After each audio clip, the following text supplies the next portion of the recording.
大家好，我是张大哥。现在我们要进行的科目是这颗从香港来的G 卡 W460的230GE 上面的4缸分油盘。我们现在要来做一个这颗分油盘的故障测试。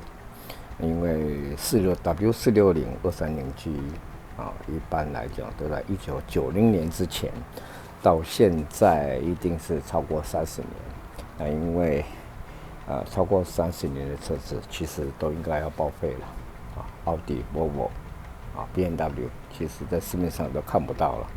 那现在只在市面上还看到大家想要保留的车子都是宾士车。那 W460 这个 G 卡它的产值更高如果在台湾的话，应该会有在100万以将近100万。那这颗分油盘是从香港来的因为经过30年的使用之后，油箱是个污染源，把我们的供油系统，尤其是机械式的分油盘都堵塞了就好像我们都上了水塔，30年以上的水塔。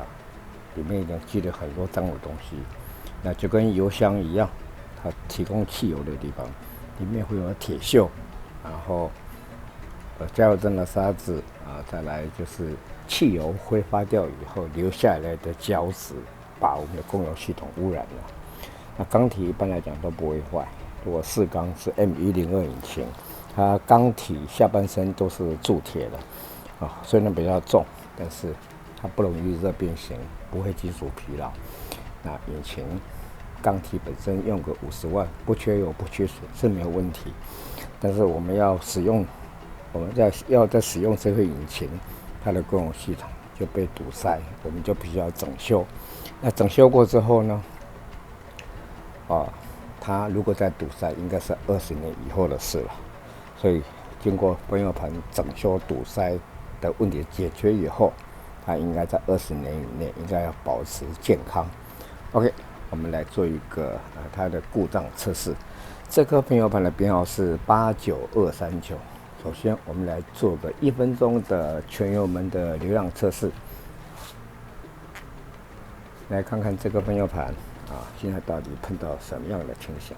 大哥，打开电源，打开定时器，时间设定1分钟。好，开始。我们这个阶段的测试，主要是在测试，这车子在行进当中，也就是说，不是怠速，怠速是我们不踩油门叫怠速。行进当中，我们在加油行进的过程当中，它的出油量是不是能够达到标准的要求？一般来讲，可能会是大油道堵塞，全面供油都过低，有可能是小油道堵塞每一缸的出油量高低不齐这种状况比例大概是50-50。我们来看看这个分油盘，它到底碰到的是大油道的堵塞，还是小油道的堵塞？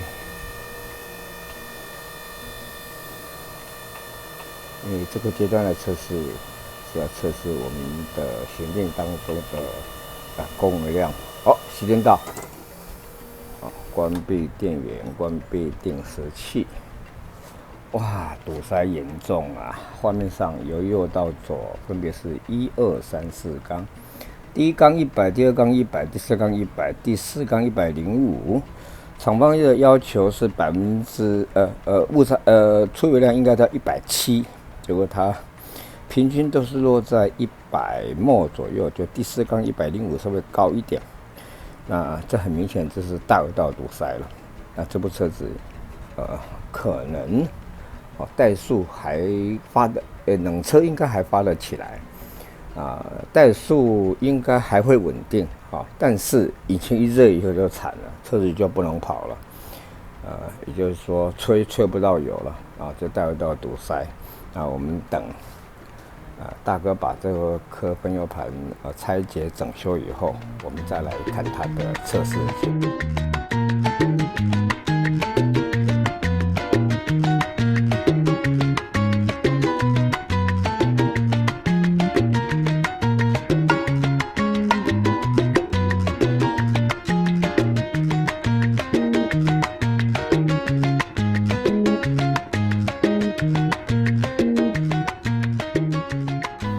这颗从香港来的 W460 G-Car 的230GE 4缸分油盘，编号89239，大哥已经整修完成了。那在整修之前，我们看到它由于大油道堵塞，每一缸的出油量都还算平均都落在100ml左右，这个是很标准的大油道堵塞的现象。那这个现象呢，如果没有处理的话，怠速冷车发动应该还 OK， 怠速还算稳定，但是就是车子跑不了，一加油它可能就要熄火或者跑不动因为它供油量比标准的170ml少了将近快一半少了40%。我们经过整修之后，来看看它现在的出油量到底是什么样的状况。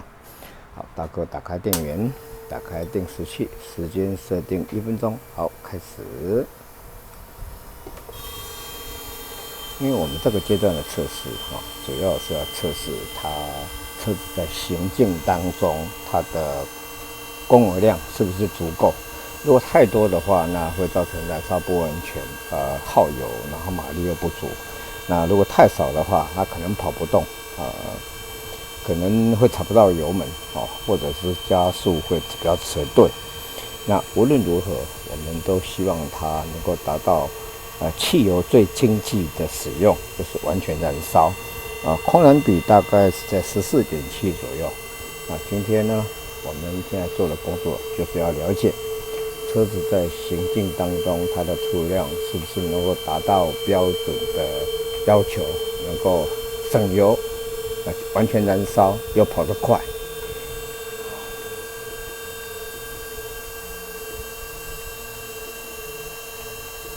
OK， 好，时间到，关闭电源，关闭定时器。画面上由右到左分别是1、2、3、4缸，这个出油量好漂亮啊！第一缸170，第二缸170，第三缸也168吧，第四缸也168，这跟厂方要求的170几乎是零误差所以说经过整修过之后，这个喷油盘状况是非常好的。厂方要求误差是15%，我们这次看下来，它的误差一定在3%以内哦，成绩算是相当优秀。接着我们要进行的是这颗编号89239，从香港来的 W460-230G1 的4缸喷油盘啊，完修后的第2阶段测试，10分钟的模拟怠速小油门的流量测试。大哥打开电源，打开定时器，时间设定10分钟。好，开始。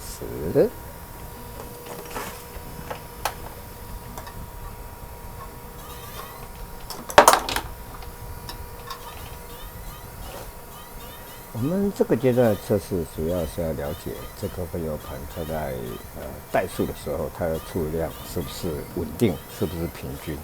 因为这个阶段的测试会绝对影响到我们怠速的稳定性，所以我们希望它的误差值越小越好。那跟刚刚我们测试的1分钟的全油门，它是在行进当中的出力量的测试，这是不一样的。那由于时间的关系，我们等时间接近的时候，再来看它的测试239。从香港来的 W460-230G1 的4缸喷油盘完修后的第2阶段10分钟的模拟怠速小油门的流量测试。OK， 好，时间到，关闭电源，关闭定时器。画面上由右到左分别是1、2、3、4缸，第一缸第一缸200，第2缸200，第3缸198，第4缸205。厂方要求的误差是15%，我们看下来，它的误差值也在3%以内哦，成绩相当优秀。今天这个喷油盘回装到车上之后呢，我们只要调整这个怠速混合比就可以了。那怠速混合比的调整可以参考大哥在教学影片上面的调整方式。那至于说行进当中的混合比大哥已经校正完成了这一点我们不需要再处理了。老车超过30年，如果以人的年龄超过100岁血液循环很重要，也就是说车子整修完成以后，它应该至少可以在服务20年，不应该堵塞。那这个阶段，这20年以内，我们希望每一个礼拜一定要发动一次至少10分钟，让车子的油、电跟水能够循环。有空跑高速公路，让它跑一下，把引擎能够活动开来这点是非常重要的。最好是油箱保持半桶油的油箱因为油箱毕竟是不好的状况我们希望下半段的油箱的生锈的部分能够被汽油包覆不要再跟空气接触产生铁锈的产生今天大哥的报告到此结束，拜拜喽。